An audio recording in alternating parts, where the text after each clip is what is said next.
Okay, fellas, I was absolutely not planning on videoing this, but I went down to the garage and wanted to check out this. This is a, what is it, 3500? Um, it's the 60cc top, um, and it's the big block, but it has the low top. So this is one of those weird mid-block type of high tops. So, but the dealio is I got this from Barry. Thank you, Barry. Barry Chopper, Barry the Chopper guy. Um, he was in the video with us doing the big circle jerk, and the circle jerk of madness. I figured because of the Doctor Strange movie coming out, that was appropriate. Anyways, he dropped this off with me. He didn't have any use for it, trying to clean out his garage, so I'm very thankful for that. And he says he thinks it just needs crank seals. And so I was going to just take a look at it and looked in there. The cylinder's good and everything. But I remembered that John Meany, you have been asking like 4 times, I think, for me to do a video about the fuel lines on these things. Well, here you go. All right. So you have 3 lines to worry about with these saws. Number one, the first thing that most people have problems with is the vent line. Now there's 2 different gas tanks for this. You have the gas tank like this one that has 2 holes, bing, bing, right there on top. It has 2 holes, and one is for your fuel supply line, which this is that, and it goes up to the, it doesn't go to the top, it goes to the side, right there, to the side of the carburetor. This has your filter on it. It has your filter on it, and it goes all the way down in here into the fuel tank.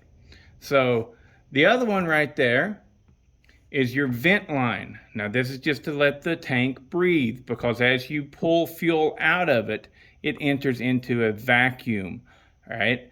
Also, whenever it gets heat, right, and whenever it gets warmed up, let's say it sits in the sun, it builds pressure. So you need to be able to allow a little bit of that pressure off, but not shoot the gas out. So with Poulans, they like to use these little duckbill valves. Now this one's black because I ordered like a 10 or 20 pack off of Amazon or eBay. But that's it. That's your little duckbill valve.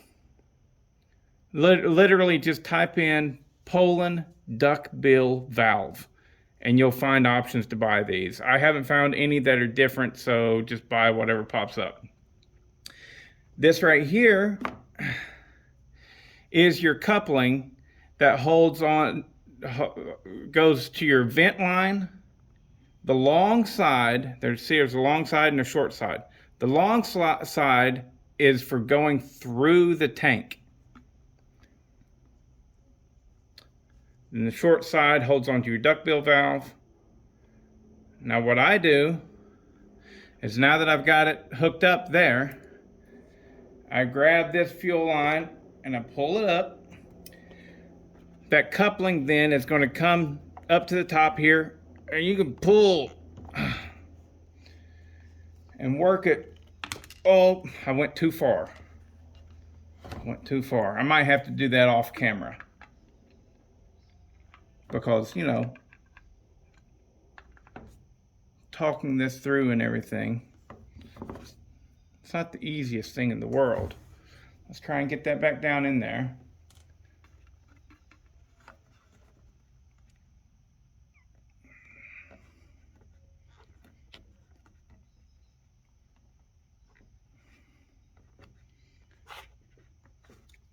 See, if you don't have this knowledge, it's very difficult to figure this out. But if you do have it, it's all simple and easy. And if you don't have a pair of these, which I think they're called hemostats or roach clips, that's what they used to call them. If you don't have a set of these, go to Harbor Freight and buy yourself a set. They are absolutely indispensable. These things are excellent. All right, let's try that again. Put that on there.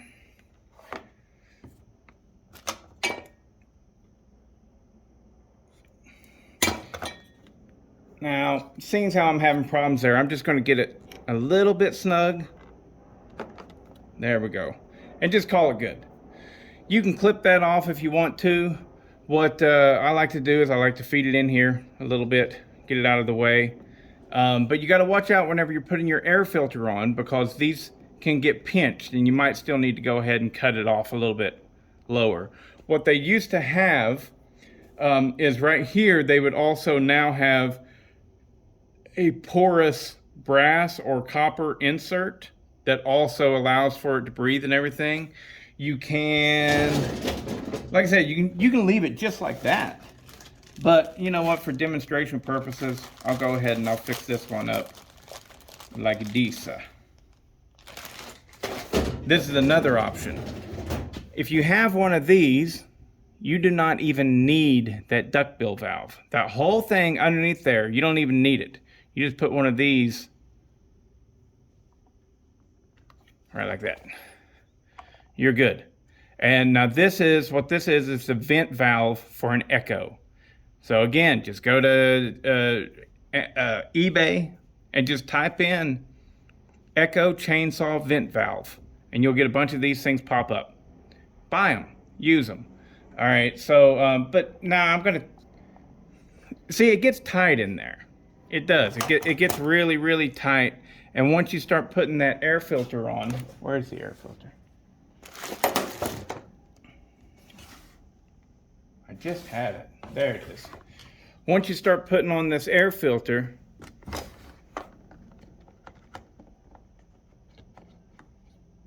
come on, there we go.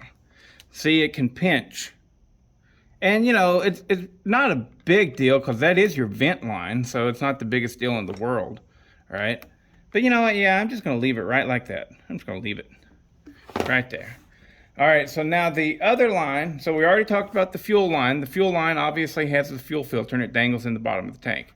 The vent line has the duckbill valve underneath, or you can just use that Echo valve. It's no big deal, right? And then there's a third line. Numero dos.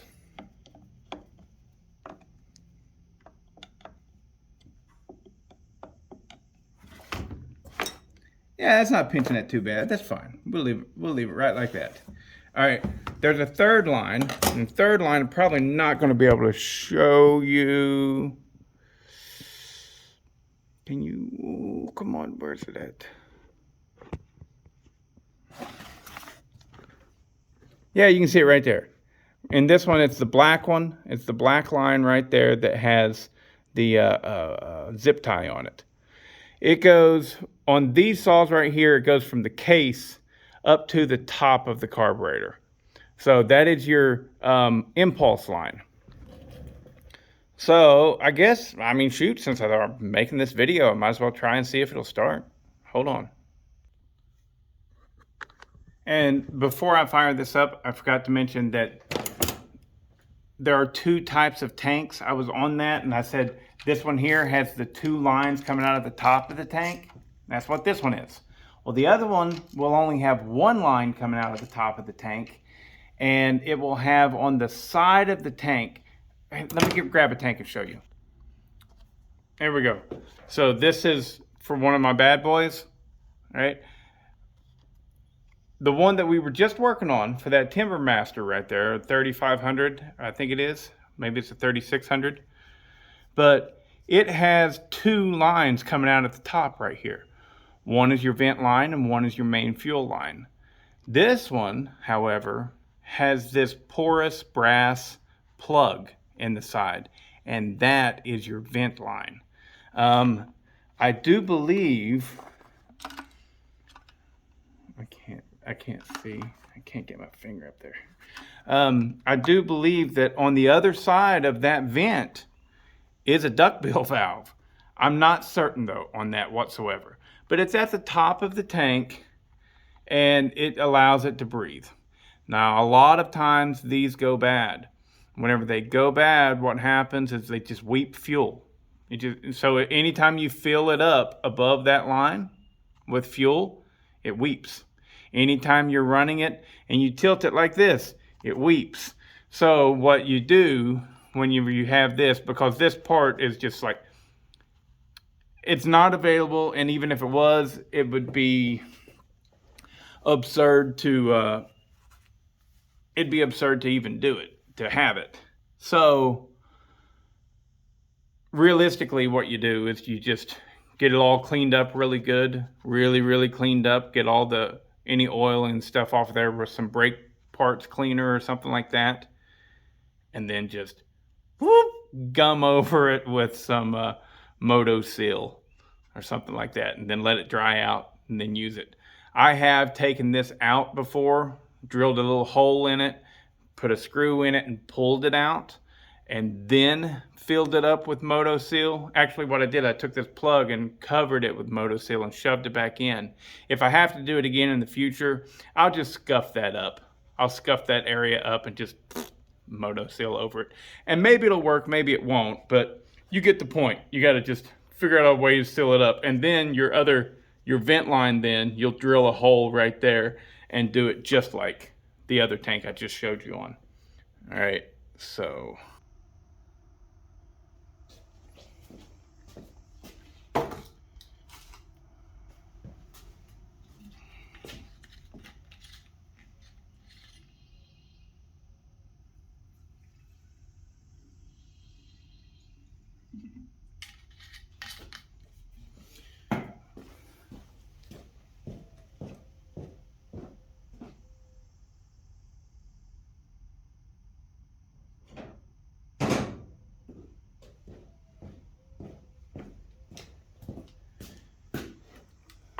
Okay, I'm fixing to go to Germany, guys, so when you see this video, I might be already on my way there. All right, so we're just gonna give it a shot. I don't know if the carburetor needs rebuilt or anything.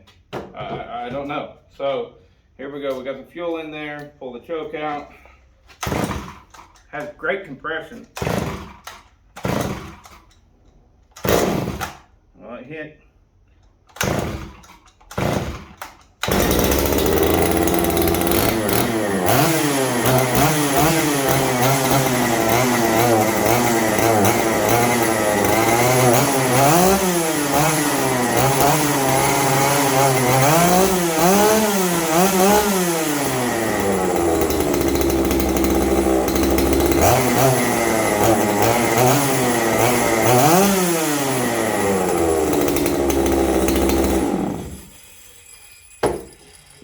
All right, so that's good news, right? That's great news. So he said that he had mentioned that he thinks it might need crank seals. And so I learned my lesson big time on that. I don't play around, crank seals. And I for these saws, I've got like, I think about 8 sets of crank seals. So we'll go ahead and slap some crank seals in here right away. We won't even try and, put it in any wood or anything like that. So throw some crank seals in there, and I actually have a green cover. I don't know, I can't remember if he gave me a cover with it, but I can't remember if the pulley in it is bad or good or what, but I'll swap over, do what I have to do to have a green cover in here, and be right back.